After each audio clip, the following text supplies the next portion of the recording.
Agatha Raisin and the excessively polite Vicar. Agatha Raisin's village fundraiser was meant to restore order until pride, secrets, and a cup of tea turned deadly. In Carsley, goodwill is rarely innocent, and humiliation is only the beginning. Where in the world are you listening from tonight? Subscribe so you never miss upcoming mysteries. Doris, if you tilt that table one more time, I shall personally nail it to the floor, Agatha snapped, sweeping into the WI hall with the air of a woman who had already saved the village twice before breakfast.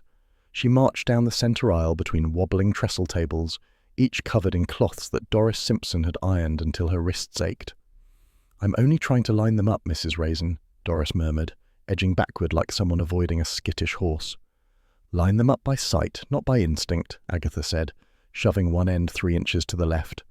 "Honestly, the entire fate of the church roof rests on visual symmetry, and you're treating it like a barn dance."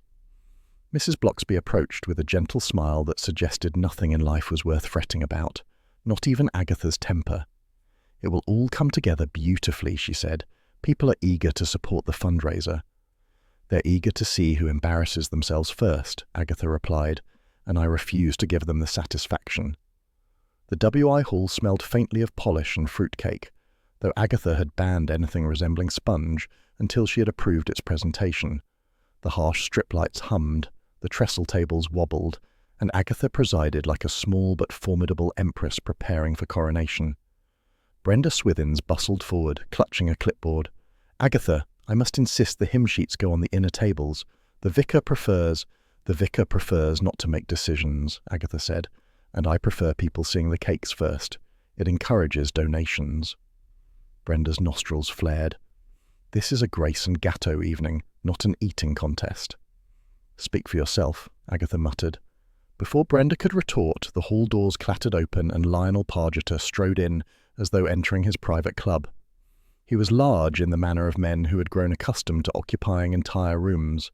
His cufflinks gleamed, and his smile was broad enough to signal both welcome and warning.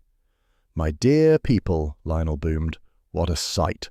Real village spirit, marvellous." Agatha stiffened.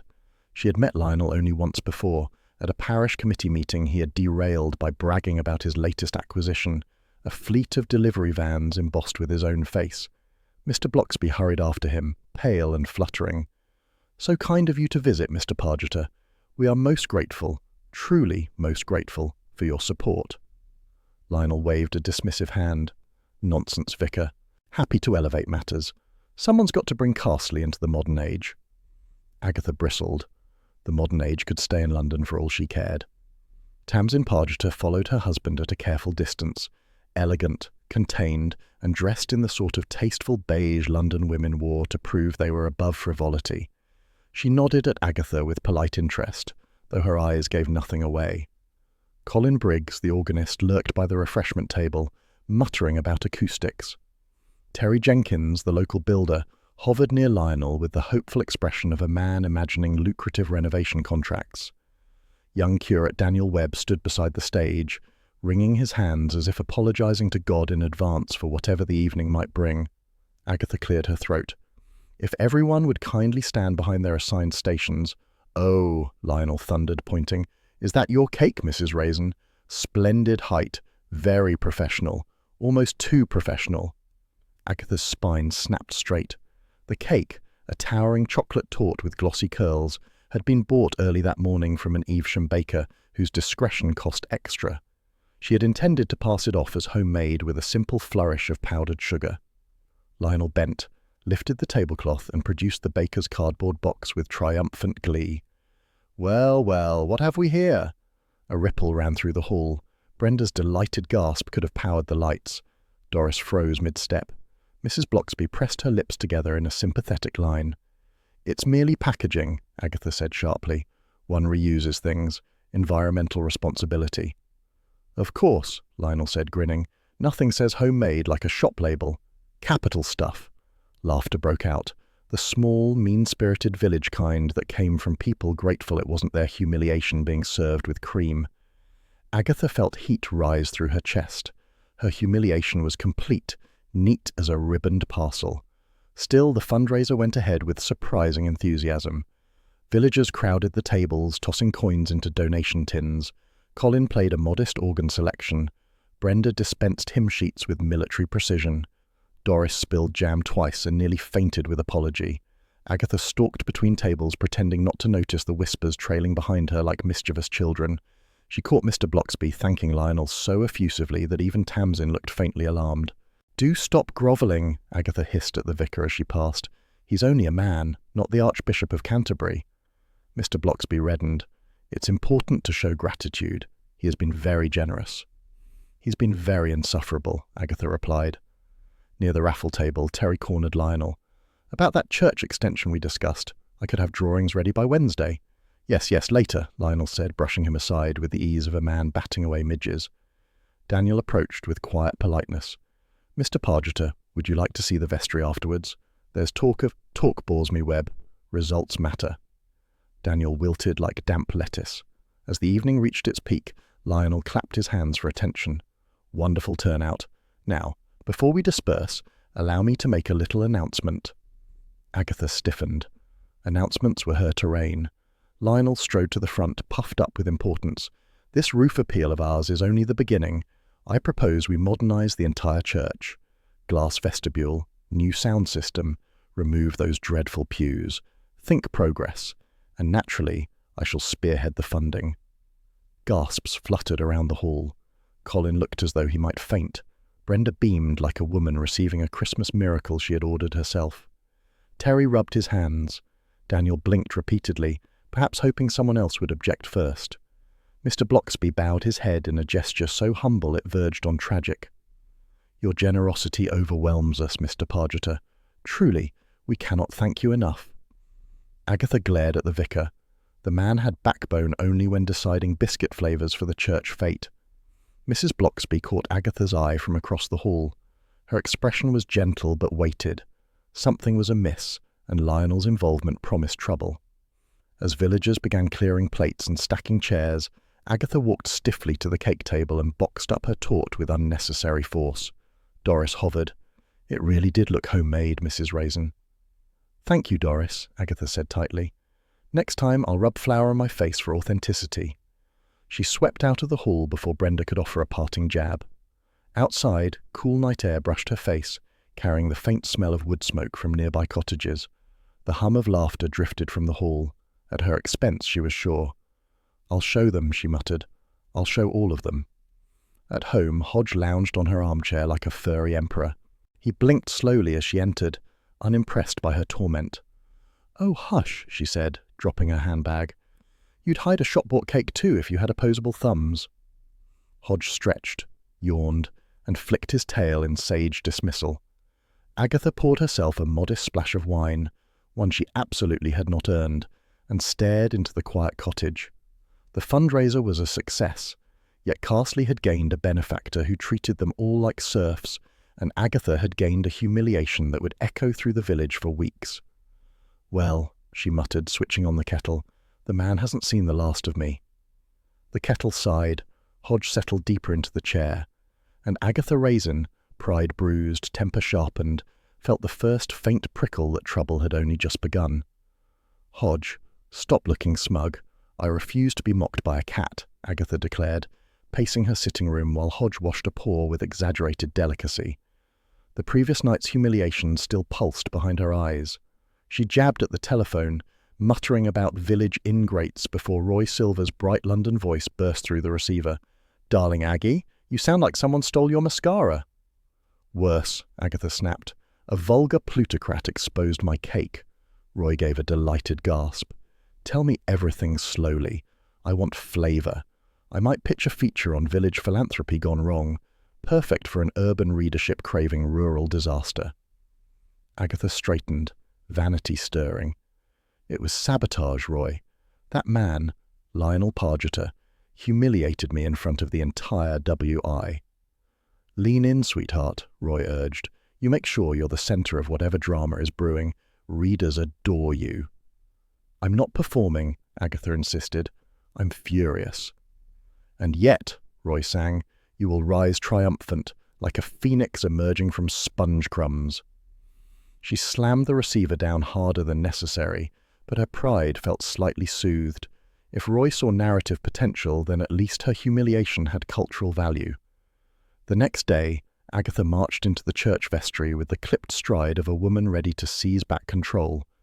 The small room, lit by a bar of pale sunshine, felt colder than it needed to be. Lionel Pargeter occupied the centre like a general surveying inferior troops. "We'll need microphones," he barked. "Proper ones, not those tinny things." Colin Briggs, the organist, stiffened. "This is a church, not a nightclub." Lionel ignored him. "Modern music too.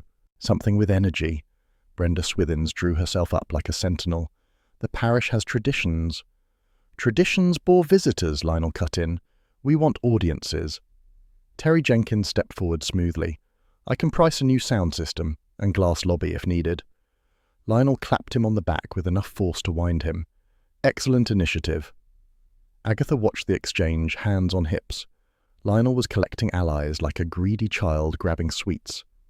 Tamsin Pargeter perched elegantly on a wooden chair, her gloved hands folded in her lap. She looked tranquil, aloof, and faintly resigned. Not once did her eyes linger on her husband for more than a second. Mr. Blocksby fluttered between everyone, smoothing edges. "Thank you, Terry. Thank you, Brenda. Thank you, Colin. Mr. Pargeter, so generous, so forward-thinking." Agatha cut in. "You don't have to thank him 15 times. Once will do." The vicar reddened. "Gratitude is important." "Servitude isn't," Agatha said quietly. Lionel turned to her with a smile both amused and predatory. "Mrs. Raisin, always spirited.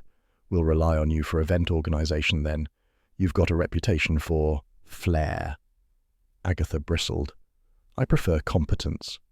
"Call it what you like," he said cheerfully. The meeting dissolved into raised voices. Colin threatened resigning if electric guitars ever crossed the threshold. Terry muttered about business timelines being strangled by dithering. Brenda declared that oversight was urgently needed before chaos replaces reverence. Agatha watched the room with sharpened awareness. Every person here disliked Lionel for a different reason, and he, oblivious, believed he was the hero. Mrs. Blocksby steered Agatha toward the vicarage kitchen after the vestry battle, a phrase Agatha decided she would use later when reporting to Roy. The kitchen was warm, the air carrying the scent of freshly baked scones. They sat at the scrubbed wooden table while the kettle puffed softly on the counter. Mrs. Blocksby poured tea. Lionel means well in his own fashion, but generosity from such men has strings. "More like ropes," Agatha said, "tightening around the parish." "He has been influencing smaller decisions already. Some parishioners resent it deeply." Agatha leaned forward. "Which ones?" Mrs. Blocksby shook her head. "I shouldn't say, but you may have noticed the tensions." Agatha certainly had. The entire village seemed ready to riot if Lionel breathed in the wrong direction. Mrs. Blocksby continued. "He's very particular about his tea. Herbal blend, 2 sweeteners, because of his tablets." She sighed. "Tamsin is careful about which jar she uses." At that moment, Tamsin herself stepped into the doorway. Her expression did not change, but a tiny flick of her eyes revealed annoyance at hearing Lionel's name. She fussed briefly with the jar labels before retreating silently. A clue, Agatha thought, though she could not yet name its significance. Later, Agatha strolled through the village, privately assessing motives. Colin's musical outrage felt theatrical but strong. Terry's ambitions looked suspiciously keen. Brenda's desire for oversight hinted at deep-rooted irritation. Everyone wanted Lionel to stop interfering. Everyone wanted something from him. At the Red Lion, clusters of villagers whispered around pints. A rumour drifted past Agatha that Colin had threatened Lionel during choir practice. Another rumour claimed Terry had been promised a contract and then left waiting. Still another suggested Brenda had discovered something inappropriate in parish paperwork and wanted Lionel reined in. Carsley had officially turned against its benefactor, though no one dared say so where Lionel could hear. As afternoon edged toward pale gold, Agatha returned toward the church. She spotted a fresh sheet pinned neatly to the porch notice board. The handwriting was bold, elegant, and self-congratulatory. Benefactor's Dessert Evening, hosted by Mr. and Mrs. Lionel Pargeter, co-host, Mrs. Agatha Raisin. Agatha stared at the words with disbelief. "I did not agree to co-host anything," she muttered, "and certainly not with him." Brenda appeared beside her like a vengeful ghost. Such an honour being named publicly. It's libel, Agatha snapped. Still, good publicity for the WI, Brenda said sweetly, assuming you can keep the cakes honest this time. Agatha marched away before she could say something Brenda would cherish for months. As she walked home, her thoughts churned. Lionel had enemies everywhere, in music, construction, parish politics, and domestic silence, and he enjoyed provoking all of them. A benefactor, yes, but one drawing resentment like a magnet. When she reached her cottage, Hodge sat in the window, tail twitching with the air of a creature unimpressed by human chaos. Inside, the cottage felt warm, familiar, and judgmental.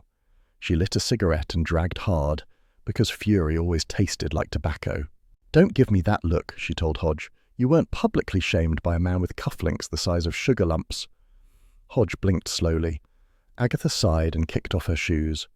A benefactor with enemies, she thought, and now she was tied to him by a poster she hadn't approved. "Fine," she muttered. "I'll go to the wretched dessert evening, and I'll be ready." The kettle clicked softly in the background. Hodge stretched, settling deeper into his cushion. Agatha stared into the cosy room, sensing trouble creeping closer on quiet feet. Trouble and opportunity. "Doris, that is not a swirl, it is a smear," Agatha barked as she swooped toward the dessert table. "Swirls must look intentional. Smears look like guilt." Doris blinked at her. "Sorry, Mrs. Raisin, it's the lemon tart." It slid. "Nothing in this hall slides unless I permit it," Agatha muttered, snatching a cloth. She wiped, rearranged, straightened, and glared at everything that dared to sit crooked. Tonight, she would not be humiliated by baked goods. The WI hall glowed under warm fairy lights hung by Doris and then rehung correctly by Agatha. Villagers, dressed in their best interpretations of smart casual, filled the room with chatter, perfume, and the faint rustle of anticipation. The tables looked magnificent, trifles glistening like jewels, tarts standing proudly, sponge cakes stacked with architectural precision. Agatha surveyed it all with a military general's grim satisfaction. She had supervised every dish, bullied the WI into 3 rehearsals, and smuggled in 1 Mercester patisserie to elevate the tone. "Continental flair," she had announced to Brenda, who sniffed but grudgingly approved. The door burst open and Lionel Pargeter strode in as though he owned the building, which he practically believed he did. His voice boomed across the hall. "Splendid turnout! Look at this! Carsley, rising at last!" Agatha clenched her jaw. He couldn't walk 3 steps without praising himself. Mr. Blocksby hovered behind him, bowing and murmuring thanks like an apologetic butler. "So generous, Mr. Pargeter. So kind. So forward-thinking." Lionel waved the vicar aside. "No need for grovelling, Blocksby. Your village deserves modern leadership, which luckily I provide." Agatha felt irritation prickle her arms. Colin Briggs approached, sheet music clutched to his chest. "Mr. Pargeter, I've prepared 3 short pieces for the evening." "Change of plans," Lionel interrupted cheerfully. "My nephew Gordon will perform instead. He's brought his keyboard." Colin froze, horrified. "Keyboard? In the WI hall?" "Exactly," Lionel said. "A touch of modernity." Colin marched off stiffly, muttering about sacrilege. Brenda Swithins stalked past Agatha. "I wasn't even consulted for introductions tonight." "You're lucky," Agatha said. "He'd only mispronounce your name." Terry Jenkins cornered Lionel near the raffle basket. "About that deposit." "Later," Lionel said, brushing him aside like an annoying wasp. Daniel the curate hovered nearby, pale and anxious, as though anticipating divine punishment. Through it all, Tamsin Pargeter glided with graceful efficiency, topping up glasses and smiling a serene, brittle smile. She never drifted far from Lionel, yet her eyes slid away whenever he addressed her. Agatha's irritation gave way to curiosity. The woman seemed to drift between duty and dread. Then Agatha saw it, Tamsin at the refreshment table preparing Lionel's herbal tea. Her hand hovered just a beat too long above the sweetener jar before she dropped 2 tablets inside. She stirred, smoothed the surface, and carried the mug toward Lionel with steady hands. Agatha frowned. Suspicion stirred. Lionel seized the mug. "About time," he said. "You know I need it before speaking." He slurped loudly. As guests settled, Gordon, the infamous nephew, launched into a keyboard solo, that resembled a cat arguing with a vacuum cleaner. Colin gaped in offended silence. Brenda sniffed loudly at every missed note. Terry retreated behind a pillar to hide his laughter. Agatha stood near the front, arms folded, ready to intercept any catastrophe. Lionel ascended the makeshift stage, mug still in hand, and puffed out his chest. "Ladies and gentlemen, Carsley owes me—" The hall fell silent. Lionel thrived. "A debt of gratitude. I've brought vision to this quaint parish. I've funded progress. I've shown you how modernization works. And soon, with my guidance, this village will—" He stopped. A flicker crossed his face. Annoyance first, then confusion. His voice thinned, his hand tightened around the mug. Agatha stepped forward instinctively. Lionel swayed, clutching his chest. The mug slipped from his fingers and shattered on the floor, splashing brown liquid across the stage. His knees buckled. He collapsed. For one suspended moment, the hall froze. Then the screams began. "Someone call an ambulance!" Brenda shrieked. Agatha dropped to her knees beside Lionel. "Don't you dare die here," she snapped, shaking his shoulder. "Not on my pastry table night." Lionel didn't respond. Tamsin, pale and too composed, stepped back. Daniel covered his mouth with trembling fingers. Terry swore under his breath. Colin crossed himself. Mr. Bloxby knelt opposite Agatha, murmuring gentle prayers with absurd softness, as if apologizing for disturbing Lionel's collapse. The ambulance arrived with frantic efficiency, pushing through startled villagers. A paramedic knelt, sniffed the broken cup, and frowned deeply. "There's a chemical taint here," she murmured. Agatha heard it. The room heard it. A strange, dreadful awareness swept through the hall like a cold draught. Within minutes, Lionel was lifted onto a stretcher. Agatha watched the paramedic's grim expressions and felt her stomach tighten. Minutes later, the certainty came. Lionel Pargeter was dead. It was nearly 10 when Bill Wong appeared at Agatha's cottage. Hodge was sprawled on the armchair, tail flicking irritably at the intrusion. Bill removed his hat, face weary but kind. "Agatha, I'm sorry. I know it's been a long night." She folded her arms. "How suspicious is it?" Bill sighed. "Suspicious enough. The paramedics flagged the smell, and his medical tablets could react badly with certain compounds. We need toxicology, but it doesn't look natural." Agatha's pulse quickened. "You think someone tampered with his drink?" "I think," Bill said carefully, "that the last person near his cup was very close to him." He paused. "Agatha, that might include you." She gasped. "Me? Bill Wong, I have never tampered with herbal tea. I don't even drink the stuff." "I know," he said gently, "but you were beside the refreshment table." Agatha drew herself up. "If I were going to murder someone, I'd hardly choose dessert night." Bill gave a tired smile. "I need a full statement. You were closest to him when he fell." A mix of flattery, fear, and indignation tangled inside her. She sat straighter. "Fine. I'll tell you everything. But if you think I'm the culprit, you can think again." "I don't," Bill said. "But procedure is procedure." Agatha recounted the evening, the arguments, the speeches, the tea. She almost mentioned Tamsin's lingering hand over the sweeteners, but something held her back. Not protection, not suspicion either, just instinct. When she finished, Bill closed his notebook. "We may need more later. And Agatha, stay out of trouble." "I am not trouble," she snapped. "You often walk next to it," Bill murmured. With that, he left. Agatha locked the door, shoulders slumping. Her cottage felt small, dim, and unsettlingly quiet.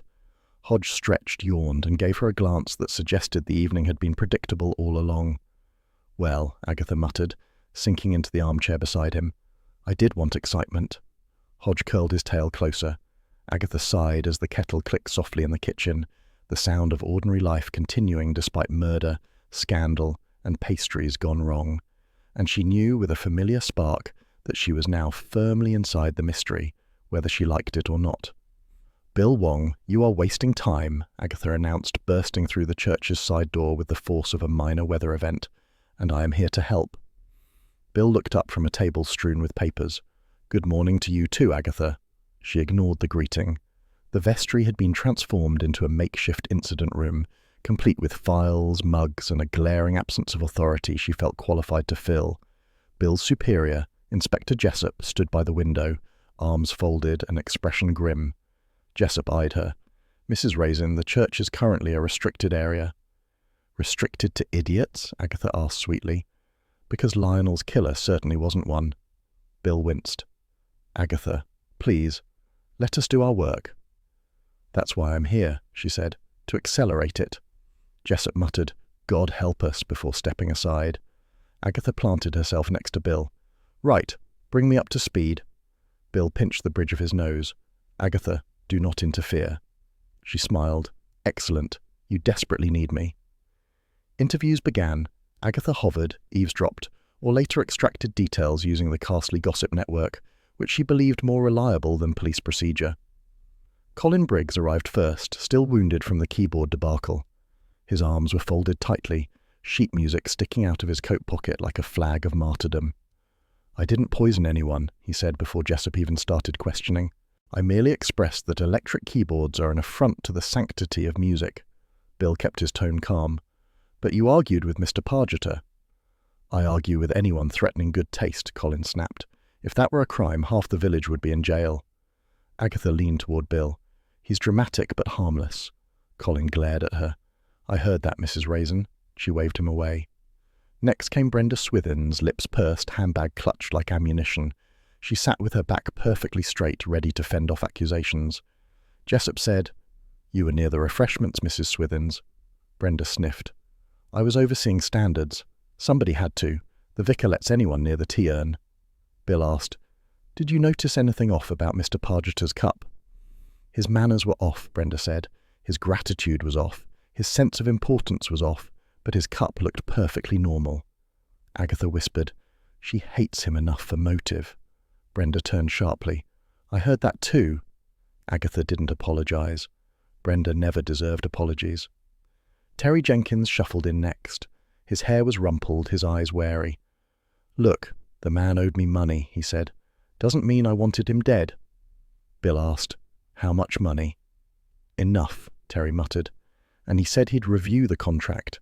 That's builder speak for forget it. Jessup leaned forward. Where were you during dessert? Talking to a potential client outside. Name? Terry hesitated. Irrelevant. Agatha snorted. Which means invented.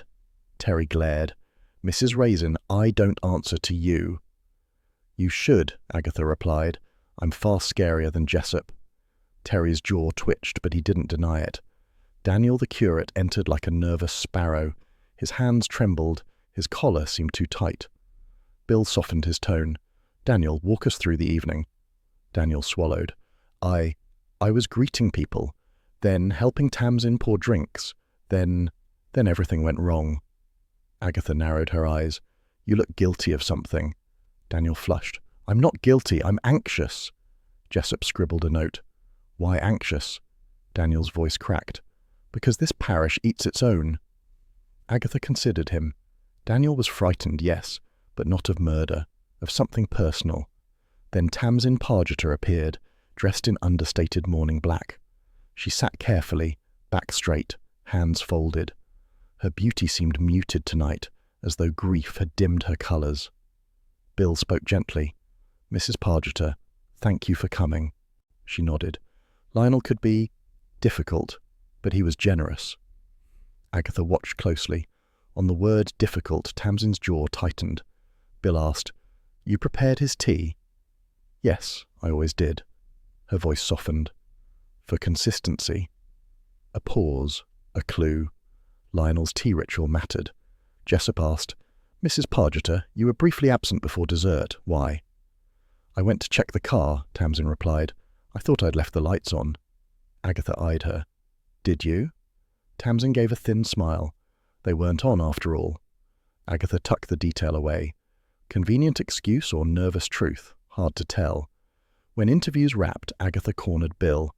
You need to focus on Tamsin. Bill sighed. Agatha, we look at everyone. Yes, but she hovers like a woman hiding something. So do you, Bill said lightly. Agatha ignored that. At the vicarage, Mrs. Bloxby welcomed Agatha with tea and a plate of ginger biscuits.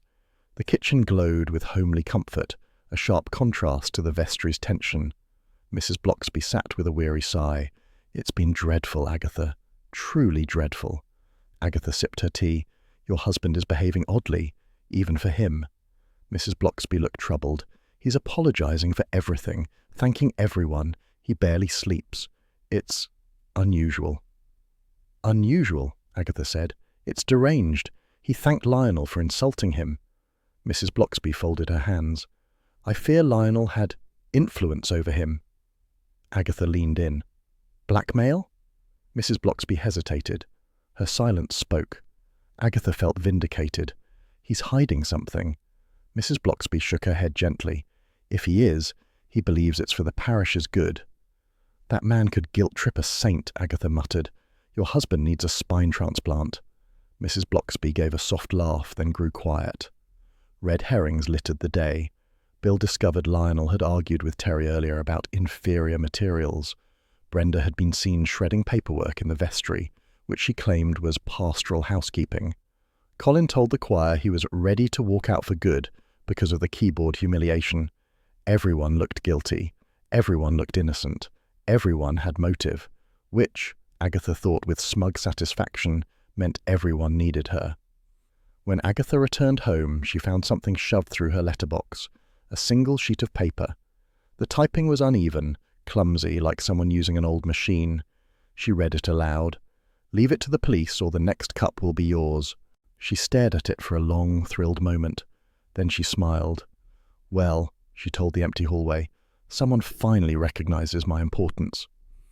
Hodge trotted in from the sitting room, stretched luxuriously, and yawned as though murder threats were a dull interruption to his evening. Agatha folded the note carefully. "Don't look so unimpressed. This means I'm getting close." Hodge flicked an ear, unimpressed. Agatha placed the note on the mantel and filled the kettle. A low hum filled the cottage, warm, familiar, faintly mocking. "Let them threaten," she muttered. "I've been threatened by experts." The kettle began to sigh. Hodge curled on his chair, tail tucked, eyes half closed. Agatha smiled into the cosy dimness. "Let's see who tries to frighten Agatha Raisin," she said softly. "They'll regret it." And with Hodge stretching like a tiny tiger and the kettle clicking gently off, the village around her settled into uneasy quiet, the kind that promised deeper secrets waiting for morning. "Vicar, explain this at once." Agatha burst through the vicarage kitchen door, waving the anonymous note like a solicitor brandishing incriminating evidence. Hodge, tucked under her arm because he had insisted on following her, gave a low, unimpressed meow. Mr. Blocksby, seated at the table with a neat stack of envelopes, looked up with startled politeness. "Good morning, Mrs. Raisin. You seem energized." "Energized?" Agatha barked. "I'm being threatened, and you're writing thank-you letters to anyone who ever sneezed near the church." "They've all been so understanding during this difficult time," he said mildly, dipping his pen back into its ink. "Gratitude should never be delayed." Agatha slapped the note down in front of him. "Read it, then stop being grateful and start being useful." He scanned it, brow furrowing with gentle concern rather than alarm. "Oh dear, how unpleasant. But I wouldn't worry, Mrs. Raisin. Likely a silly prank. These things happen in times of strain." "A prank?" Agatha cried. "Someone threatened to poison me next." "That seems unlikely," Mr. Blocksby said soothingly. "You mustn't distress yourself." Agatha stared at him. "Your parishioner was murdered in your hall. You're drowning in police questions. Lionel had half the village ready to revolt, and you're telling me not to distress myself." He clasped his hands. "Anger doesn't solve anything." "Neither does excessive politeness," Agatha exploded. Mrs. Blocksby appeared then, her gentle presence instantly calming the kitchen. "Agatha, dear, breathe. Have some tea. Doris brought scones." Agatha dropped into a chair, muttering. Hodge leapt onto her lap, kneading with smug satisfaction. Mrs. Blocksby set a plate of slightly lopsided scones on the table. Doris's nerves had evidently survived last night's drama. "Now," Mrs. Blocksby said, seating herself, "tell us everything." Agatha did. The note, the vestry suspects, the strange behaviour she sensed all around. The vicar listened with folded hands, nodding earnestly, offering reassurance every third sentence. When Agatha finished, Mrs. Blocksby hesitated. "Agatha, Lionel had certain information. He was not a kind man when it came to secrets." The vicar shifted uncomfortably. "Let's not exaggerate." "Lionel was threatening you?" Agatha cut in, leaning forward. Mr. Bloxby flushed. He wasn't threatening me. Not precisely. He merely suggested that if people refused to cooperate with his fundraising innovations, he might feel obliged to speak with diocesan authorities about legacy matters. Agatha's eyes widened. Legacy matters? Old finances, the vicar murmured, from before my time. The records were muddled. I tried my best, of course, but Lionel was convinced something improper occurred decades ago. He sighed. I responded with patience. You responded with grovelling, Agatha said bluntly. Mrs. Bloxby touched her husband's arm. He didn't want scandal in the parish. But he allowed Lionel to bully him, Agatha exclaimed. No wonder you're avoiding Bill's calls. The vicar reddened further. I am not avoiding the police. I am prioritising pastoral duties. Bill told me you've given 5 thank you statements and not one useful fact, Agatha said. The vicar dropped his gaze. I cannot speak ill of the dead. He wasn't ill, Agatha snapped. He was poisoned. Mrs. Bloxby gave her a gentle look. Agatha, please. Agatha huffed, taking one of Doris's scones and biting into it hard enough to terrify Pastry. I'm only trying to help. We know, Mrs. Bloxby said kindly, but some matters weigh heavily on conscience. Agatha narrowed her eyes. He knows something, and he's hiding it. Mrs. Bloxby didn't deny it. Later that afternoon, Bill arrived at Agatha's cottage looking as worn as a constable after a 3-day fete. Hodge sat on the windowsill, tail flicking with territorial disdain. Bill stepped inside with a sigh.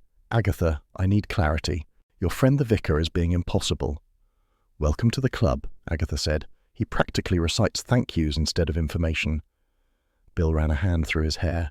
His statements contradict one another. He's polite to the point of paralysis. I can't determine whether he's hiding guilt or just terrified of offending everyone. He's hiding something, Agatha said. Lionel was blackmailing him. Bill straightened. What? Mrs. Bloxby hinted, Agatha said. Again, politely. Honestly, this village may collapse under the weight of manners. Bill sank onto her sofa. I need him to talk. Then stop being kind, Agatha said. Ask hard questions. Bill gave her a weary smile. Unlike you, I have regulations. Agatha puffed with self-satisfaction. Regulations are overrated. She handed him a cup of tea. Also, Terry is lying about where he was. Brenda is furious at being considered a suspect, and Colin told half the pub last night that Lionel deserved whatever he got. Bill scribbled notes.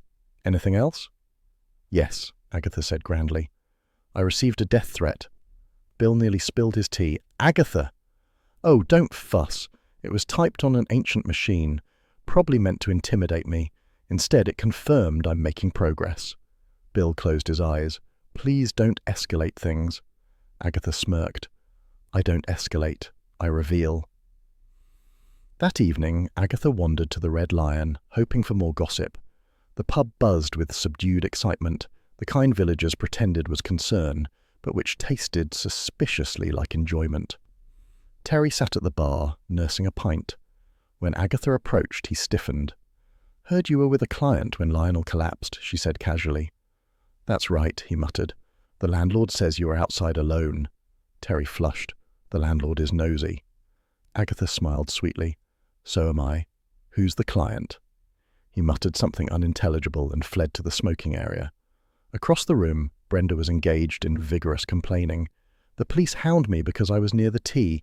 Meanwhile, certain widows, she jabbed finger quotes in the air, are treated delicately. Agatha joined her. You shredded papers in the vestry. Routine, Brenda sniffed. Confidential minutes.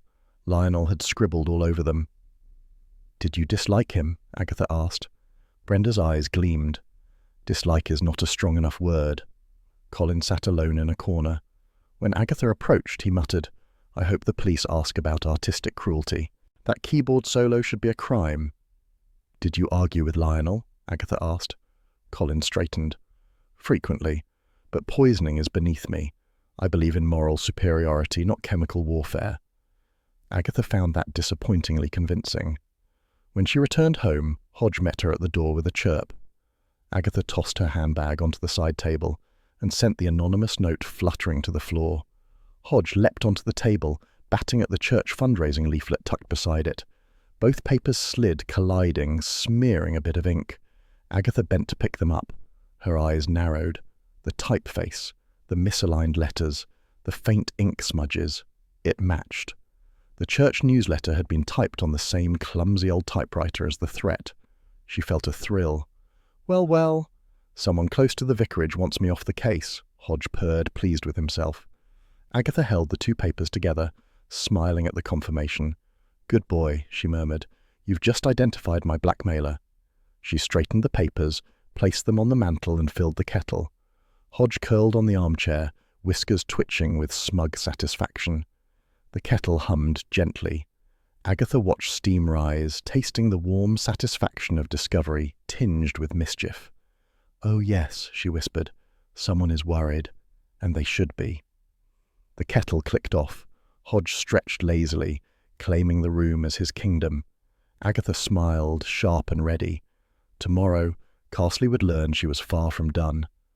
Charles, if you don't get here within the next 5 minutes, I shall solve this case without you, Agatha snapped into the receiver. Hodge, sprawled on the table beside her, flicked his tail as though unimpressed by either threat or timing. Sir Charles Frayth's amused voice drifted down the line. Aggie, solving cases is your favourite way to ruin my breakfast. This isn't a case, she declared. It's a village catastrophe, and you adore catastrophe. A pause. Then Charles sighed dramatically. Fine, I'll be there, but only if there's food, real food, not your murder scene pastries. Agatha hung up before he could elaborate. She muttered to Hodge, He's lucky he's useful. Hodge blinked, unconvinced. Minutes later, the familiar rumble of Charles's vintage convertible echoed down Lilac Lane. Agatha flung open her door. Charles stepped out, immaculate in casual tweed. You look dreadful, he said cheerfully. Stress doesn't flatter you. Agatha scowled. Get in. We're going to Mercester for breakfast, and you're paying. He followed her into the car with a smirk. A woman threatening murder should never drive. Over a late breakfast in Mercester, Agatha choosing a virtuous grapefruit she resented, Charles ordering enough fried items to start a small war, she laid out the story. Lionel bullied half the village, she said. He controlled his wife. He blackmailed the vicar. He insulted me, and now someone's poisoned him. Charles buttered toast lazily. Many motives. Deliciously messy. Continue. She explained the tea, the sweeteners, the vicar's odd behaviour, the typed threat. Charles stirred his tea. And you want my help because... You have London contacts, Agatha snapped, and money, and a face solicitors grovel to. Charles grinned. Ah, the flattery begins. It has not begun, she growled. I'll flatter you when you deserve it. They drove to Evesham, where Lionel's solicitor kept a tidy office above a carpet shop. Charles's title opened the door. His charm opened the solicitor. We wish to clarify certain donation-related items, Charles said in a tone suggesting he was granting the man a royal honour. The solicitor flustered happily. Of course, Sir Charles. Anything for the community. Agatha leaned forward. About Mr. Pargeter's will. The solicitor coughed delicately. Recent adjustments were in progress, nothing signed yet. Adjustments? Agatha prodded. A new structure, the solicitor said, glancing nervously between them. A significant legacy to the church roof fund. Mrs. Pargeter would receive the house. Business assets were to be handled separately. But nothing was executed, Charles repeated. Correct. Under the old will, the solicitor admitted, Mrs. Pargeter inherits more fully. Agatha sat back, pulse quickening. So Tamsin benefits more if Lionel dies before signing the new will. The solicitor paled. Well, yes, though I must stress, of course, Charles said smoothly. You've been very helpful. Outside, Agatha grabbed Charles's arm. Tamsin had motive, a big one. Yes, Charles said, but so does the church. Think of the roof, Aggie, a large legacy, enough to fund your WI dreams. Agatha narrowed her eyes. I don't like this direction. Truth rarely likes you first, Charles said. She punched his arm lightly. He laughed. Back in Carsley, they parted ways briefly. Charles drifted toward the Pargeter house, where Tamsin greeted him with cool politeness. Agatha suspected he enjoyed the challenge of flirtation, where warmth was improbable. Agatha instead headed to the vicarage garden, where Mrs. Bloxby clipped roses with patient precision. "Did Lionel meet with your husband before the fundraiser?" Agatha asked. Mrs. Blocksby nodded. "Yes, a private meeting," Lionel insisted. "And after?" "He seemed shaken," Mrs. Blocksby admitted. "He said Lionel had offered him a second chance regarding past financial confusion, but he wouldn't explain further." Agatha folded her arms. "He's hiding something." Mrs. Blocksby gave a rueful smile. "If he is, he believes silence protects the parish." "Well, it doesn't," Agatha declared. "It only protects the murderer." Mrs. Blocksby sighed. "Please be gentle with him." Agatha, who had never been gentle with anything, made a non-committal noise. Charles reappeared at the gate, looking infuriatingly pleased with himself. "Tamsin likes me." "She likes silence," Agatha retorted. "You interpret silence as devotion." "Still counts," Charles said lightly. Mrs. Blocksby arched an eyebrow. "Did she say anything helpful?" Charles shrugged. "Only that Lionel managed everything poorly except his own ego." Agatha grunted. "Not exactly news." Carsley buzzed with fresh red herrings that afternoon. Brenda cornered Agatha outside the shop. "We must protect the parish from grasping widows," she hissed. "Tamsin will sell every pew unless we act." Agatha rolled her eyes. "Your paranoia is exhausting." Brenda flared. "Justice is exhausting. Ignorance is restful." Agatha escaped before the debate escalated into hymn-throwing. Terry Jenkins intercepted her near the green. Saw Tamsin's car near Mercester 3 days before the fundraiser. Daniel was with her. Agatha nearly choked. "Daniel? Our curate Daniel?" "Looked serious," Terry said, pleased to have ammunition. "Could be an affair." "Or pastoral counselling," Agatha snapped. "Try thinking once." She stalked off. Behind her, Terry muttered something about her being touchy. Colin, overheard at the Red Lion, raged loudly about rumours he planned to leave Carsley. "I'm not abandoning my post because of one Philistine nephew and his instrument of torture." Agatha noted the passion but found it unconvincing as murder energy. Colin preferred musical vengeance. By early evening, Agatha sat with Charles in her cottage, papers spread across the coffee table. "So," Charles said lazily, "we have a widow who profits from the old will, a vicar blackmailed by the deceased, a builder owed money, a churchwarden with a vendetta, an organist with bruised pride, and you, Aggie, hovering near the tea-urn." She glared. "I did not poison Lionel. I don't even know how to spell half the chemicals involved." "Poison doesn't require grammar," Charles said. "Bill said the poison was in the tea," Agatha snapped, "and only a handful of people were near it." Charles smirked. "Including you." She threw a cushion at him. He dodged. The phone rang. Agatha snatched it up. "If this is Brenda—" "It's Bill," came the steady voice. Agatha straightened. "Tell me you found something." "We have," Bill said. "Toxicology confirms the substance was administered through Lionel's herbal tea, introduced as a powdered additive, most likely through the sweetener. We're certain of it now." Agatha's heart quickened. "And the urn?" Bill hesitated. "Only a few people were close enough to tamper with it. You, Tamsin, Brenda, Terry. Colin passed it briefly. Daniel topped up mugs." Agatha swallowed. "So half the village." "Not half," Bill corrected. "A very tight group. And Aggie," his voice softened, "your name is near the top of the proximity list." Charles mouthed, "I told you so." Agatha threw him a murderous glare. Bill continued, "I'll need you to come in tomorrow to clarify your movements."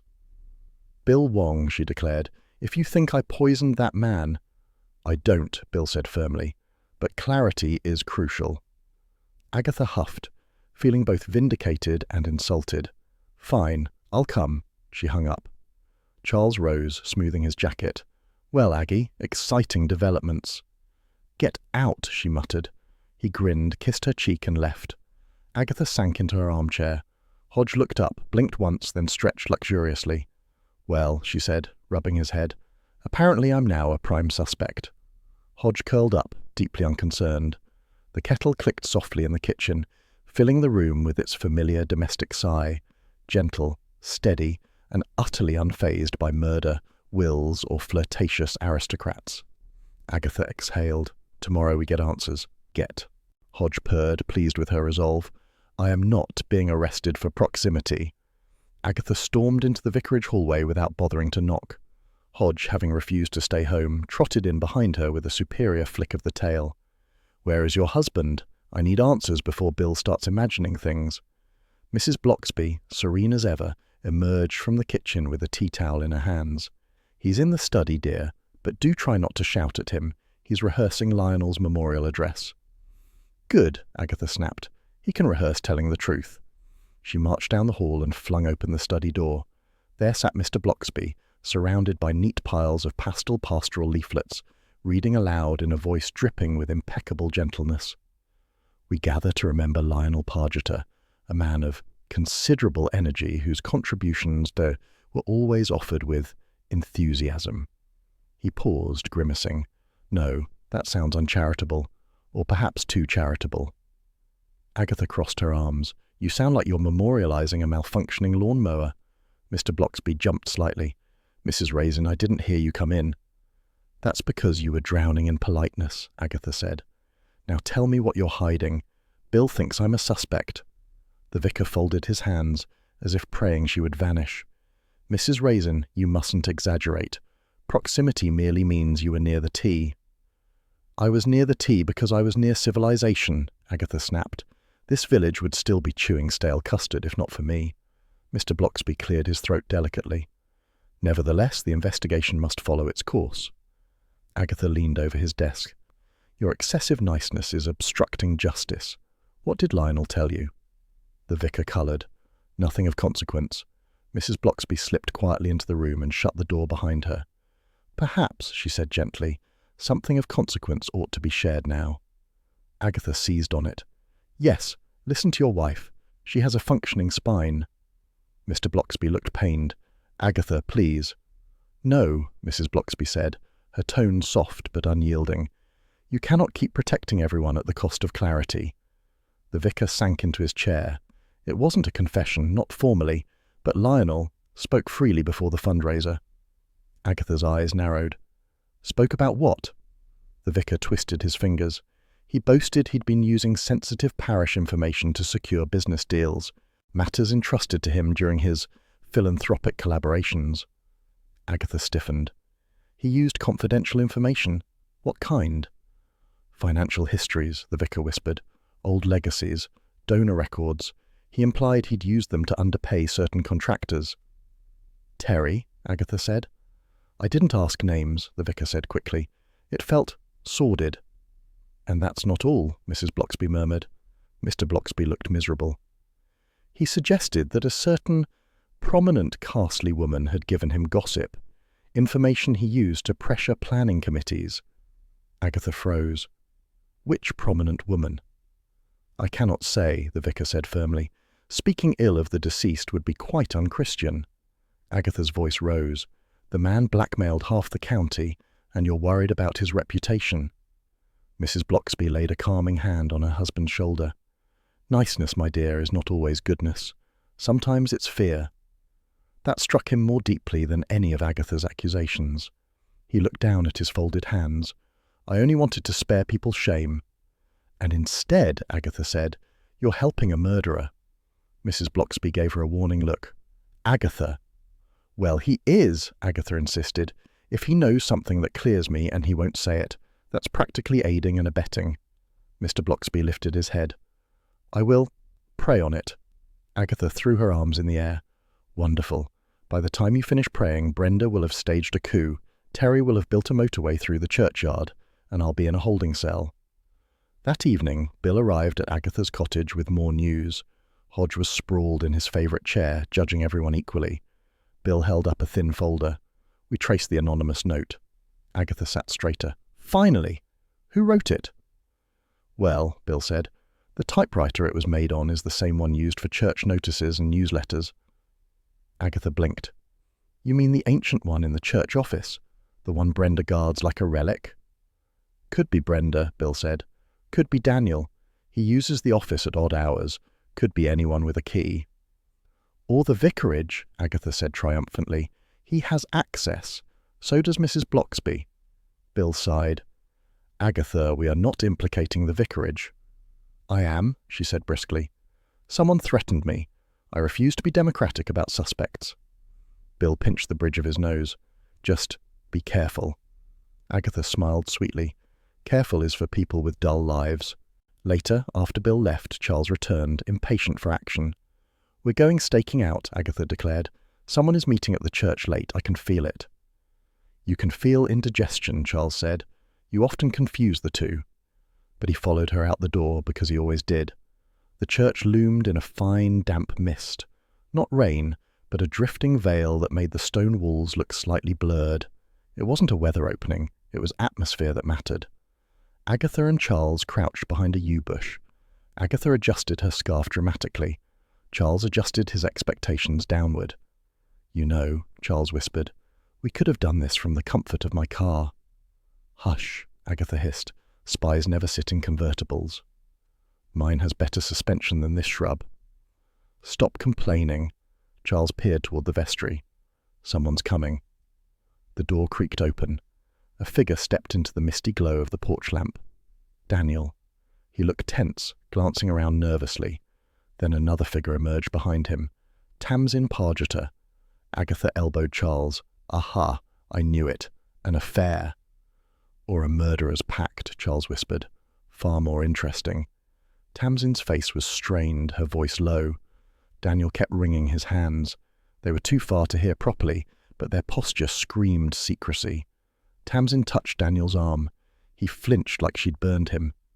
Oh yes, Agatha whispered. Guilt. Romantic or criminal? Possibly both. Daniel said something sharply. Tamsin looked away, blinking rapidly. Then they parted, she heading toward the lane, he back into the vestry darkness. Agatha grabbed Charles's sleeve. This is it. They're hiding something big. Charles smirked. Your instincts are dramatically unreliable, but occasionally entertaining. Entertaining? Agatha sputtered. I'm on the verge of cracking a murder case. You're on the verge of frostbite, Charles said. Can we go home? But Agatha's pulse was racing. Between a vicar drowning in politeness, a widow sneaking around at night, and a curate who looked ready to faint, the truth was within reach. Which one was the killer? Which one feared discovery enough to type a threat? Which one had stood closest to the tea urn?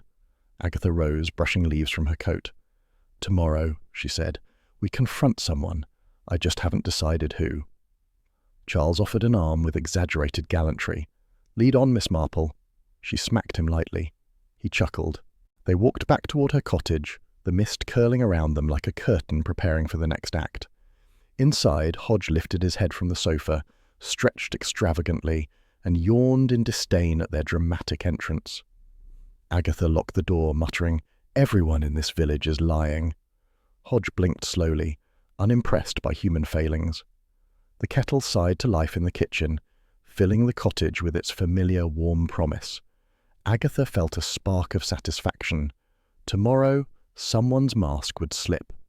Hodge curled into a cosy loaf, tail tucked neatly, as if settling in for the next revelation. Ladies, stop dithering and start arranging, Agatha barked, marching into the WI hall with the confident stride of a general inspecting uninspired troops. This is not a séance. It's a healing coffee morning, Doris squeaked. But Mrs. Raisin, the tables are fine, Agatha declared. The attitude is lacking. The WI members, long accustomed to Agatha's leadership by intimidation, shuffled into motion. The same hall where Lionel had dramatically collapsed now gleamed with nervous polish. Someone had overdone the air freshener. The faint citrus tang fought desperately with the smell of disinfectant. This time Agatha left Hodge at home. After the recent chaos, she refused to risk anyone blaming him for yet another commotion. Agatha clapped her hands. Remember, ladies, we are here to promote unity, comfort, and community resilience, primarily displayed through my extraordinary courage. Mrs. Bloxby, arranging napkins, offered a gentle smile. Perhaps focus on the group spirit, dear. I am the spirit, Agatha replied. But very well. Group spirit, if you insist. Doris hovered nervously over a tray of sandwiches Agatha had not made herself, though she had threatened anyone who suggested she had bought them. Doris, Agatha said sharply, those are for me. Keep them separate. I don't want another humiliation. Yes, Mrs. Raisin. Doris nodded, turning so quickly she nearly collided with Brenda. Brenda sniffed dramatically. Honestly, Agatha, some of us think this event is far too soon. Agatha narrowed her eyes. Some of us think you should stop thinking altogether. Brenda bristled. Community reflection requires dignity. And yet you're here, Agatha muttered. The coffee morning filled slowly. Hesitant villagers, forced smiles, and the unmistakable buzzing tension of half a dozen amateur detectives convinced they already knew the killer. Agatha basked in the attention. People whispered about the threatening note, and she enjoyed pretending she didn't overhear. She decided it was time for a speech. "Ladies and gentlemen," she began, tapping a cup for attention, "Carsley has suffered a terrible shock, but as your local pillar of resilience—" A muffled groan escaped from the back. She ignored it. "I believe it is vital that we come together, share comfort, and show that one unfortunate poisoning cannot—" Mrs. Bloxby coughed. "Alleged poisoning cannot break our spirit." She placed a noble hand on her chest. "I, Agatha Raisin, remain steadfast." Colin muttered. "She remains something." Agatha shot him a glare but continued. "Now let us enjoy coffee, fellowship, and my personal bravery." The group applauded uncertainly. Chaos struck minutes later. Doris, flustered and overwhelmed, mixed up plates while trying to answer 3 questions at once. Without noticing, she handed Brenda the sandwiches meant for Agatha. Brenda ate 2 with indignant dignity, then paused. "I feel unwell." Agatha looked up sharply. "Oh, stop being dramatic." Brenda clutched her stomach. "No, really." And then she collapsed in spectacular, theatrical fashion, knocking over a jug of milk and landing in Doris's lap. Shrieks erupted. Chairs scraped. Someone yelled for smelling salts despite not owning any. Colin flung open a window as if fresh air could cure moral corruption. Agatha knelt beside Brenda. "What did you eat?" "Your sandwiches," Brenda whimpered. They're cursed." A ripple of real panic went through the hall. Doris squealed. "I didn't mean to. Mrs. Raisin, I mixed the plates." Agatha turned pale. My sandwiches?" Her voice rose. "Were they tampered with?" Brenda moaned impressively, sliding halfway under the table. "It wasn't poison," squeaked Doris. "I checked the filling." "You can't check for poison by looking," Agatha shrieked. Pandemonium doubled. At that moment, Bill Wong entered the hall like a man walking into a tornado. "What now?" he demanded. Everyone shouted at once. "Agatha poisoned Brenda." "No, Brenda poisoned herself. The sandwiches are bewitched. Colin brought suspicious chutney." Bill raised both hands. "Quiet." The room fell into uneasy silence. Bill crouched by Brenda, who looked both miserable and eager for attention. "What exactly are you feeling?" "Sickness, dread, a crawling sensation of doom." Bill sniffed the plate. "This isn't poison, it's a very strong laxative." Brenda's eyes bulged. "A what?" Agatha sat back, stunned. "Someone attempted to frighten me." "Or me," Brenda wailed. "Why is no one considering me?" Bill turned to Agatha. "Why did you arrange this event?" "To create community healing," she said loftily. Bill folded his arms. "In the hall where a man died?" Agatha hesitated. "Symbolic healing." Bill sighed deeply. "Mrs. Raisin, you've effectively created a second incident scene." She bristled. "You're welcome." "I didn't thank you." "You did in your heart." Bill pinched the bridge of his nose. "Look, this proves nothing except someone wants to scare either you or Brenda." "Or kill me," Brenda moaned. "No one is killing anyone," Bill said. "But now I need statements. Again." Groans filled the hall. Suspicions blossomed like weeds. Terry was questioned first. He announced loudly, "I went to Mercester for groceries. Ask anyone." The WI members exchanged skeptical looks. Colin admitted to being in the kitchen unsupervised, but insisted he would rather commit musical sabotage than gastrointestinal harm. Daniel stammered. I helped Doris with plates. I didn't do anything else. I barely touched the sandwiches." Tamsin arrived late, composed but pale. "I wasn't here earlier," she said calmly. "But I wouldn't dream of harming Brenda." Brenda glared from her chair. "I don't believe a word of it." Bill rubbed his temples. "Everyone is a suspect. Again." Everyone blamed Agatha. Again. When the hall finally emptied and the chaos ebbed, Mrs. Bloxby sat with Agatha, who was pacing furiously. "This village," Agatha declared, "is full of lunatics. Mrs. Blocksby folded her hands. "I'm afraid there's more, dear." Agatha stopped mid-stride. "More? I think Mr. Blocksby knows which parishioner has been slipping into the church office after hours." Agatha gasped. "The note writer." Mrs. Blocksby nodded sadly. "But he won't tell Bill. His conscience won't allow it."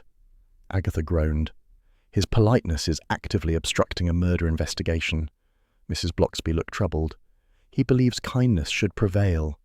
Agatha flung her arms wide. "Kindness doesn't prevail when people are slipping laxatives into sandwiches." Mrs. Blocksby sighed. "Please be gentle." "I'll save his soul through nosiness," Agatha declared. "It's my only spiritual gift." That night, unable to rest, Agatha marched back to the WI Hall to reconstruct the sandwich disaster. Keys jangling, she let herself in. The empty hall felt strangely theatrical, as though the walls were ready for another performance. She crossed the polished floor toward the kitchen. The faint smell of herbs lingered, odd, given they had served nothing herbal. She flicked on the light. Near the sink sat an empty mug. A faint residue lined its rim. Herbal tea, the same Lionel loved. Agatha leaned closer. "Why is that here?" She opened the cupboard. A sweetener jar sat slightly ajar. On the handle was a small smear of sweetener, sticky, unmistakable. The same detail Bill had mentioned regarding Lionel's tea. Agatha's pulse quickened. Here was something someone thought too small to notice. She whispered, "Got you." The hall was silent, save for the soft hum of the overhead lights. Agatha locked up, pocketing the growing certainty that she was narrowing the field. Back home, Hodge greeted her with a sleepy stretch and a pointed yawn, as if asking why humans needed so much drama.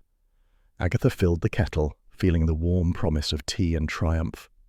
"We're close, Hodge," she murmured. The kettle sighed. Hodge curled smugly, and Agatha smiled, sharp, satisfied, and ready for the next move. "Agatha, we need to talk," Bill said grimly the next morning, standing in her doorway with the expression of a man about to deliver a parking fine to a crocodile. Hodge, perched on the hall table, swished his tail with disdain, instinctively siding against authority. Agatha crossed her arms. If this is about Brenda, she started it by collapsing like a wounded ostrich. Bill stepped inside. "Toxicology confirms the sandwiches contained crushed tablets, not poison. A strong over-the-counter laxative, used to scare and cause chaos." Agatha blinked. Lionel used laxatives? No wonder he was insufferable. "That's not the point," Bill snapped. "Those tablets were deliberately added. Someone tampered with the plate reserved for you." Agatha straightened. "So I was the target." "Or Brenda," Bill said. "Or," he sighed, "or you were simply convenient for blame." She gaped at him. "Are you suggesting I drugged Brenda? Why would I?" Bill hesitated. "Because several witnesses saw you near the refreshments table alone, and because you declared loudly that today you were in control of everything." Agatha's jaw dropped. "Bill Wong, how dare you imply I manage catering?" He fixed her with a weary look. "Agatha, you attract chaos. You can't pretend otherwise." She paced, furious. "I am not being turned into a suspect in my own investigation." "You're not a suspect," Bill said quickly, "but the villagers are gossiping, loudly. The anonymous note," he held it up, "suggests you're being framed or frightened, or both." Agatha stabbed a finger at him. "Then protect me instead of accusing me." Bill rubbed his forehead.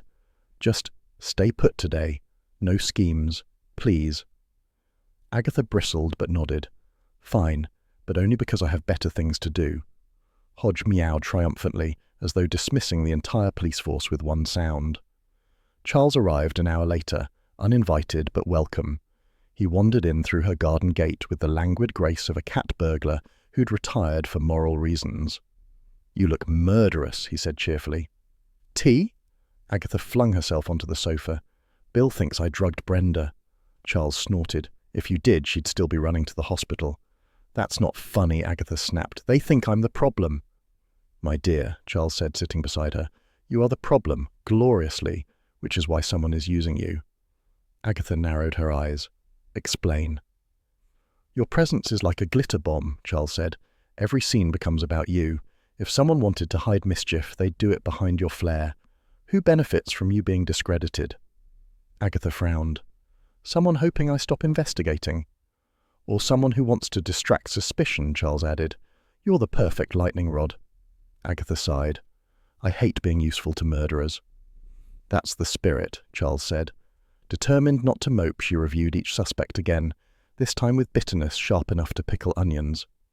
Terry. Lionel's death ruined his contracts. And someone mentioned Terry returning from Mercester earlier than he claimed. Terry was a man whose paperwork was rarely precise. Colin. Now that Lionel was dead, no one could challenge his musical authority. He had spent the last days basking in newfound respect, albeit respect born from pity. Daniel. His secretive meetings with Tamsin nagged at Agatha. If they weren't romantic, they were conspiratorial. Daniel looked ready to faint whenever questioned, which made him suspicious by default. Tamsin, the cool widow, her grief neat and elegant. Suddenly the village adored her. She was managing sympathy like a seasoned actress, and she inherited more under the old will. Agatha muttered, Everyone has something to hide, except me. I'm too honest. Charles raised an eyebrow. You lie about baking. That's hardly a sin. Not in this village, Charles agreed. Later, while rummaging in a drawer for cigarettes, she pretended not to smoke any more. Agatha's hand brushed an old church leaflet. She pulled it out and frowned at the misaligned type. The same crooked letters, the same uneven spacing, the same clumsy machine that typed the anonymous note. Her heart thudded, not because the typewriter link was new, but because something else finally clicked. Tamsin had been typing memorial paperwork on that same temperamental church machine. If anyone could produce a note with those exact crooked letters, it was her. Agatha's mind replayed the details she'd missed at the time. Tamsin had been helping with the memorial order of service, which meant time in the church office and hands on that temperamental typewriter. Agatha hadn't clocked the significance then. Now it mattered. She marched to the kitchen, leaflet in hand. Hodge followed, clearly sensing drama. This wasn't Brenda's typing, Agatha whispered, or Daniel's. Tamsin used the wretched machine. Hodge leapt onto the counter and pawed at the leaflet, leaving a faint cat hair on the edge, the mark of official Raisin approval. Agatha felt a thrill. She sent the note. She wants me frightened. She wants me discredited. But why? What advantage did Tamsin gain from driving Agatha into the line of suspicion? Charles returned with a biscuit tin. Any revelations? Agatha thrust the leaflet toward him. This is proof. The note was typed on the church machine and I saw Tamsin using it. Charles inspected the page. Interesting, but hardly definitive. It makes her more suspicious than Brenda, Agatha insisted. Everyone is more suspicious than Brenda, Charles said. Brenda is too busy being offended to commit clever crimes. Agatha paced. She sent the note. She likely tampered with the sandwiches. And she has motive regarding Lionel's will. Charles rested his chin in his hand. Slow down, Aggie. Remember your tendency to leap before looking. I do not leap, Agatha declared. You vault, Charles corrected. Agatha ignored him. If Tamsin wants me off the case, she's hiding something. Charles regarded her thoughtfully. Or she fears something. Agatha froze. What do you mean? Grief makes people careful, he said. Fear makes them strategic. Perhaps she thinks the killer will turn on her next. Agatha began pacing again, muttering, Or perhaps she is the killer. Charles shrugged elegantly. Possible. Or you're being dramatic. Also possible. Agatha spun toward him. She could have met Daniel for planning, or blackmail, or collusion. Or pastoral guidance, Charles said. Remember that quaint thing vicars do? I refuse to assume innocence, Agatha said. It's never led me anywhere useful. Charles chuckled. Well, Aggie, whatever the truth is, you're getting close. Someone is rattled. Agatha felt a surge of pride, followed by dread. Bill will arrest me before I unravel this. Charles stood, smoothing his jacket. Then unravel it faster. That evening, alone with her thoughts, Agatha sat at her dining table, Hodge curled beside her like a small, smug guardian. She spread out the clues, the misaligned typing, the herbal tea residue in the WI kitchen, the meetings between Tamsin and Daniel, the vicar's evasions. Everything pointed inward, toward the church, the office, and those closest to Lionel. She whispered, Tamsin isn't helpless. She's calculating. Hodge stretched a paw onto the leaflet. Agatha smiled faintly. Yes, you're right. She's not who she wants us to believe. A knock sounded at her door. Soft, apologetic, unmistakably polite. Mrs. Bloxby. Agatha let her in. Is something wrong? Mrs. Bloxby clasped her hands. My husband says there is something I should tell you, but he cannot.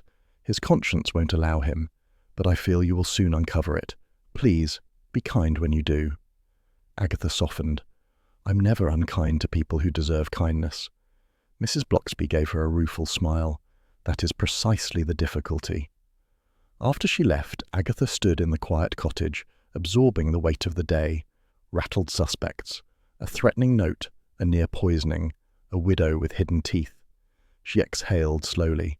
Hodge rose, padded to his favourite chair and curled with a soft, approving purr. Agatha switched on the kettle. Its familiar sigh warmed the room, grounding her in cosy domesticity, despite the storm gathering outside her investigation. She murmured, "Tomorrow, Hodge. Tomorrow we follow the widow." Hodge blinked, unimpressed but loyal. And Agatha Raisin, suspect, sleuth, nuisance, and scourge of murderous village politics, felt the thrill of the chase sharpen once more. Agatha jabbed a finger at Charles. "We are doing this properly. No whining." "I never whine," he replied, stepping around a folded trestle table. "I murmur stylishly." Hodge, affronted by the harness Agatha had strapped onto him, let out a low, grumbling noise and stalked into the W.I. Hall kitchen. He disapproved of the entire morning and intended everyone to know. Agatha planted herself by the counter. "Right, we reconstruct Lionel's final tea, step by tedious step. If the police insist on plodding, then I shall gallop." Mrs. Bloxby set her handbag down with a gentle sigh. "I'm certain Bill didn't mean—" "Oh, he meant it," Agatha snapped. "If I hear the words proximity to the urn again, I'll drown someone in it." Charles opened a cupboard. "And here we go, shelves full of good intentions and stale icing sugar." "That's Doris's territory," Agatha said. "She claims it's organized. I claim it's a cry for help." They crowded around the large metal urn which had been lugged back from police testing and left on a table with a note from Bill reading, "Do not tamper." Agatha read it aloud in a mocking sing-song. "As if I've ever tampered in my life." Charles coughed lightly. "Intentionally," she amended. Mrs. Bloxby lifted a tray. "The sweeteners were kept here, beside the tea caddy." "And the cups were stacked there," Agatha said, pointing. "Lionel always insisted on herbal blends. He claimed they calmed him, which is rich considering he bullied half the parish." Charles peered into the sweetener jar. "Do we know if he scooped his own?" "No," Agatha said sharply. "Tamsin made it. And don't pretend you've forgotten that significant detail." Before Charles could respond, Hodge leapt onto the counter, landing with the heavy grace of a cat who believed himself chronically underappreciated. He sniffed, stretched, then batted a paw at a sticky cupboard handle. Agatha froze. "There! Look at that smudge." Mrs. Bloxby leaned in. "Yes, I remember Tamsin wiping her fingers there on the fundraiser evening. She said she'd spilled sweetener while fixing Lionel's tea." Agatha's eyes gleamed. "And last night, when I was here, that same handle was still tacky. Someone didn't clean up very well." Charles raised an eyebrow. "You're suggesting she laced Lionel's cup right here?" "I'm suggesting," Agatha replied, "that only someone who made his tea regularly would know how to disguise crushed tablets in his sweetener. And the toxicology confirmed the poison was mixed with something powdery." Mrs. Bloxby inhaled quietly, troubled. She always prepared his herbal blend herself. She said consistency mattered. Agatha let out a triumphant sound. Consistency! Exactly the sort of domestic tyranny that hides murderous opportunity. Charles wandered to the tray. "Still, motives matter as much as method." "Which," Agatha said briskly, "brings us to your contribution, Sir Charles. You said you had information." He smiled, pleased to finally deliver gossip of value. "My London contacts pulled strings. Lionel's business affairs were, let's say, theatrical. Debts everywhere. If he'd lived to sign his new will, Tamsin would inherit the house and little else. The business interests were ready to collapse." Mrs. Bloxby looked aghast. "And under the old will?" "She gets everything," Charles replied, "including assets she can sell quickly before creditors howl." Agatha slapped her hands together. "Desperation! The oldest motive in the book. Tamsin needed money without the mess of Lionel's debts. Mrs. Blocksby sank onto a folding chair. But she seemed so composed. So does poison, Agatha said. That's why it works. They continued rearranging trays and cups, stepping through motions like amateur actors in a grim village play. At one point, Charles insisted Lionel might have wandered off for a biscuit, only for Agatha to correct him sharply. Lionel never fetched anything himself. He summoned. There's a difference. Bit by bit, the funnel narrowed. Terry's supposed financial ruin proved exaggerated. His other client was verified as a genuine appointment. Colin's tirades were, as Agatha had long suspected, 90% wind. And Daniel's late-night meetings with Tamsin were clarified by Mrs. Blocksby in a hushed tone. He was advising her on leaving Lionel. She feared him. She told Daniel she wanted to start again. Agatha paused. And Lionel found out. Punished her somehow. That alone would push anyone to the edge. Charles tapped the urn. But we still need proof, something undeniable. Oh, we'll get it, Agatha said, because Tamsin's tidy little facade is cracking. Hodge meowed, annoyed by the human dawdling. He strutted to Agatha and pawed her boot, demanding attention. She bent down automatically, only for her elbow to knock a drawer partially open. Inside sat a stack of church leaflets, one of which bore the unmistakably clumsy, misaligned type that had plagued the anonymous note. Agatha froze. Wait. She pulled the leaflet out. Same crooked margins, same inconsistent pressure. Mrs. Blocksby, she said slowly. Who typed the memorial paperwork last week? Tamsin, Mrs. Blocksby replied. Brenda was away and Daniel's hopeless with the machine. 2 fingers and panic, so Tamsin insisted on doing it. Tamsin insisted on helping despite everything. Agatha exhaled triumph. And there it is. She had access to the typewriter. She had reason to frighten me away from the investigation, and she knew Lionel's tea routine. Charles looked genuinely impressed, which annoyed Agatha slightly because she preferred him mildly patronizing. It made victory sweeter. So what now, Detective Queen? We set a trap, Agatha said. A quiet talk in the church. Just Tamsin, the vicar, and a little gentle pressure. Mrs. Blocksby looked worried. Do be careful. Tamsin may be desperate. Oh, she won't attack me, Agatha said. People rarely attack someone who talks as much as I do. It ruins the pacing. Charles laughed. And the vicar? He'll be our bait, Agatha said. Unwitting bait. Polite bait. The sort of bait that thanks the murderer for attending. They locked the hall, stepping outside into a bright, crisp afternoon. The village green lay quiet, the world unaware that Agatha felt the case beginning to tighten like a noose, though preferably one that snared the murderer without endangering any beloved recurring characters. Back at the cottage, Agatha placed the sticky-handled leaflet on her table and examined it with deep satisfaction. Hodge hopped onto a chair, tail curling possessively around himself. He approved of progress, or at least of being near the centre of attention. Agatha flicked the kettle on. Nearly there, Hodge, nearly. The kettle sighed softly as though agreeing, and Hodge stretched luxuriously, settling into the warm domestic glow of a mystery closing in. Don't you dare thank her again, Agatha hissed. Mr. Blocksby froze mid-smile, his hands clasped as though in prayer. I was merely expressing politeness, Agatha snapped. We've had quite enough of that. It was late afternoon in the empty Castley church, shafts of gentle light cutting across the pews. Agatha had chosen it deliberately, quiet, respectable, echoing with moral expectation. If anything could force truth into the open, it was a church with centuries of judgment built into the stone. Tamsin arrived with the elegance of a woman attending a luncheon rather than an ambush. She wore black, understated and precise, her hair smooth, her expression unreadable. You wanted to discuss a memorial plaque? She asked lightly. Agatha gave her a thin smile. Among other things, please sit. Mr. and Mrs. Blocksby will stay. We require witnesses of a moral persuasion. Mrs. Blocksby looked stricken, but took her place beside the organ. Mr. Blocksby perched on the edge of the front pew, radiating nervous piety. Agatha folded her arms. I'll come straight to it. I know about the will. Tamsin blinked. Which will? Oh, don't be coy. The new one he never signed, the one that cut you out of several profitable ventures. Very inconvenient for you that Lionel was planning a long life." Charles, leaning against a pillar with the air of a decorative gargoyle, added, "Agatha does love a financial motive. It's her favourite seasoning." Tamsin's composure flickered, but only for a moment. "If you called me here to insult me, I fear you've wasted a journey." Agatha stepped closer. "I also know about the tablets, the sweeteners, what happens when you crush one into powder, and who always fussed over Lionel's herbal tea." A small tremor crossed Tamsin's mouth. Agatha withdrew a photocopy from her handbag with a triumphant flourish. "And then there's this."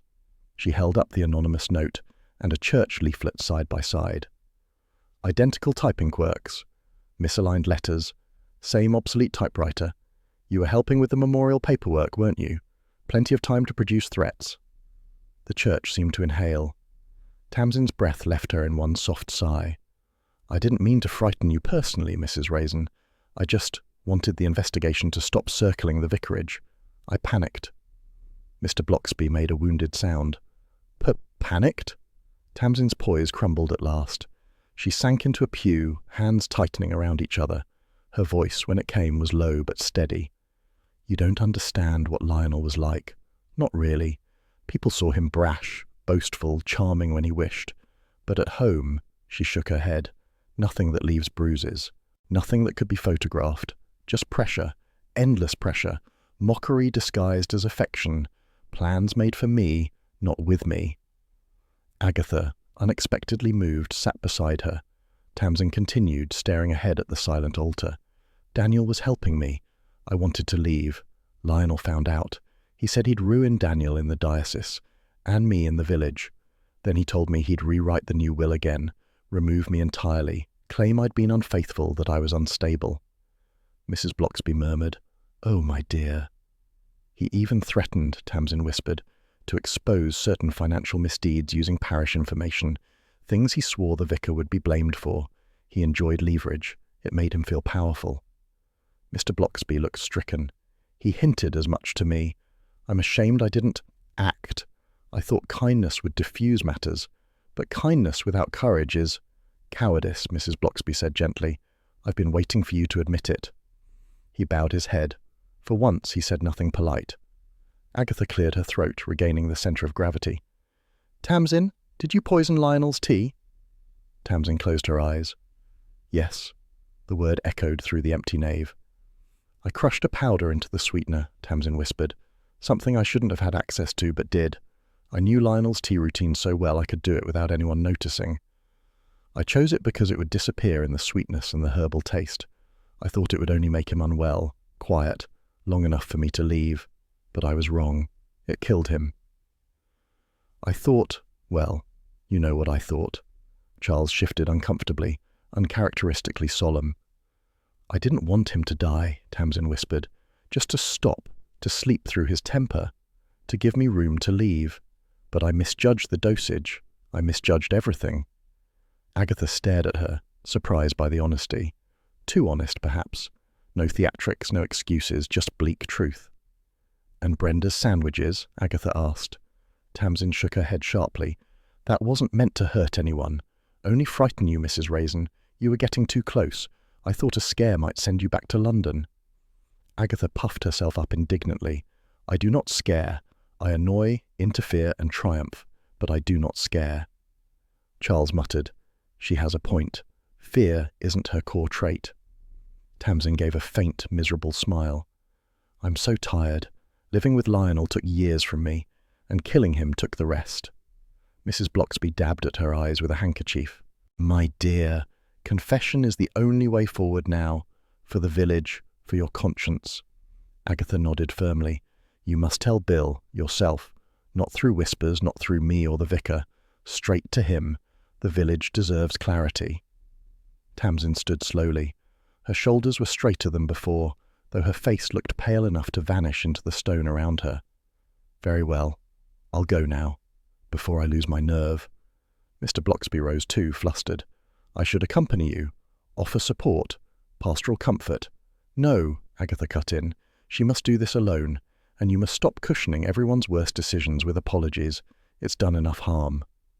He met her stare, and then, astonishingly, he nodded, a quiet, humbled nod. Mrs. Bloxby slipped her arm through his. "Let her walk on her own, dear. For once, let someone else carry the weight." Agatha, Charles, and the Bloxbys watched as Tamsin walked down the aisle, her footsteps echoing up into the rafters. She paused at the church door, took one deep breath, then pushed into the light outside, turning toward the road to Mercester. Her figure grew smaller, steadier, until she disappeared from sight. Mr. Bloxby sank into a pew. "I am so very sorry," he whispered, not to Tamsin, not to Agatha, but to the air itself, to all the mistakes he had wrapped in courtesy. Mrs. Bloxby placed a gentle hand on his shoulder. Agatha felt sympathy rise, uncomfortable as a tight pair of shoes. She coughed to dispel it. "Well," she said briskly, "that's one murderer marched toward justice. I suppose Bill will be unbearably smug." Charles stretched. "He's earned it, and you've earned a stiff drink." "I've earned," Agatha said, "a village that stops blaming me for every calamity." "Unlikely," Charles replied, but charmingly optimistic. The tension cracked. Agatha allowed herself a small snort. Later, back at her cottage, she dropped her handbag onto the table with theatrical relief. Hodge trotted over, tail aloft, and inspected her ankles as if checking whether she'd finally stopped causing trouble. She scooped him up, pressing her cheek briefly to his warm fur. "There you are," she murmured, "the only male in Carsley who never complicates things." Hodge yawned, unimpressed by the compliment. The kettle let out its soft, familiar sigh. Hodge stretched and curled beside it, a small, reliable comfort in a world full of messy truths. And for the first time in days, Agatha allowed herself to exhale. "Trust Carsley to make murder look like a parish disagreement," Agatha muttered, marching past the churchyard wall as two villagers whispered behind gloved hands. She caught the words, "poor woman," and cold-blooded, proving that even tragedy couldn't unify local opinion. Half the village pitied Tamsin, the other half treated her as a cautionary tale about herbal tea. Life, however, had resumed its usual hum. The WI was already planning a bake sale, as though nothing more serious than a spilt trifle had occurred. The vicarage curtains were open again, and yet the church itself felt altered, as if the stone had absorbed too much truth to ever stand quite as serenely. Agatha told anyone who would listen that she had solved the case through sheer brilliance and attention to detail. Privately, she wasn't sure whether she felt triumphant or rueful. Tamsin's haunted confession still echoed in her mind. Desperation had worn an elegant face. She was inspecting her rose bushes, partly for effect, partly to avoid her feelings, when Bill appeared at her gate. He looked worn but relieved. "Don't tell me," Agatha said, "you've come to arrest me for meddling." Bill shook his head. "I've given up arresting you in theory. The paperwork would kill me." He stepped inside. Hodge eyed him with the suspicion of a creature who remembered every police interview ever conducted in the cottage. "I wanted to thank you," Bill said quietly. "We might never have pushed Tamsin without your persistence." "Persistence?" Agatha bridled. It was investigative finesse. "If you like." His lips twitched. "But please don't use churches as trap locations again. It complicates the risk assessments." Agatha sniffed. "You're welcome, though I suppose you'll claim the glory." Bill gave a weary smile. "No glory in this one, just sadness." He left her thoughtful, which she resented on principle. Charles arrived later in the afternoon, sweeping in as though returning from an exotic expedition rather than a leisurely drive from his manor. "Well, my dear," he declared, dropping onto her sofa, "I've decided to dine out on this story for months. The killer who used sweeteners is irresistible." Agatha scowled. "People nearly died twice, Charles. It wasn't amusing." "Everything's amusing with the right audience. Besides, you emerged radiant with triumph. Justice and vanity satisfied in one investigation." "Do shut up." "Never," he said cheerfully. He stayed long enough to steal a biscuit, complain about village parking, and promise to return once the next calamity struck. Agatha pretended not to enjoy the company. Roy phoned during supper, shrieking through the receiver. "Agatha, sweetheart, how could you let me miss all of this? A tortured widow, a poisoned benefactor, a village full of lunatics, precisely the content I need." "It wasn't content, Roy." "Oh, everything is content. I'm sending a photographer down to get moody shots of the church. Expect them tomorrow." No. Yes, Roy said, and rang off with theatrical anguish. Agatha let her head fall onto the table. Even victories were exhausting. At the vicarage, meanwhile, something quieter was unfolding. Mrs. Bloxby had invited her for tea, and Agatha accepted, partly out of curiosity, partly for the comfort only Mrs. Bloxby ever seemed to provide without boasting. The kitchen smelled of baking and calm. Mr. Bloxby sat at the table, sleeves rolled up, sorting parish notes with surprising focus.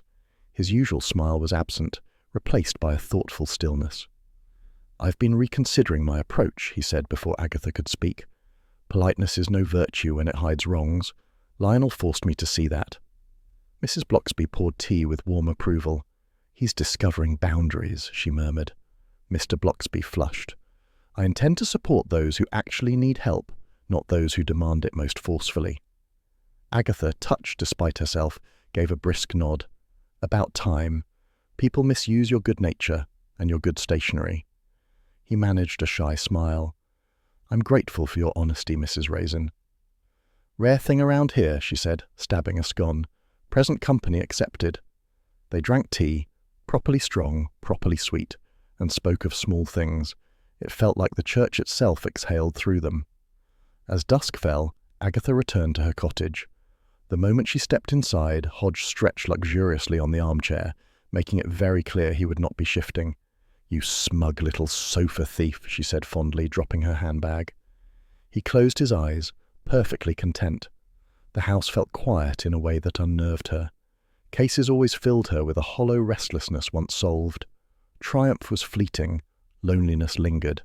She lit a cigarette, inhaled, and ignored Hodge's firm flick of disapproval. "Well," she muttered, "another week, another poisoned businessman. Why can't I simply enjoy early retirement? Why must I rescue vicars and unravel wills like some manic village saint?"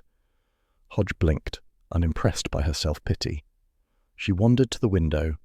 Beyond the hedgerows, faint bells drifted from the church tower, the soft rhythm of evening practice familiar and reassuring. Whatever storms the village endured, it always settled back into itself. Agatha stubbed out the cigarette. Next mystery had better involve less cake, she warned the universe, and absolutely no vicars. Hodge stretched again, the kettle murmured into life, and Carsley, nosy, maddening beloved, carried quietly on.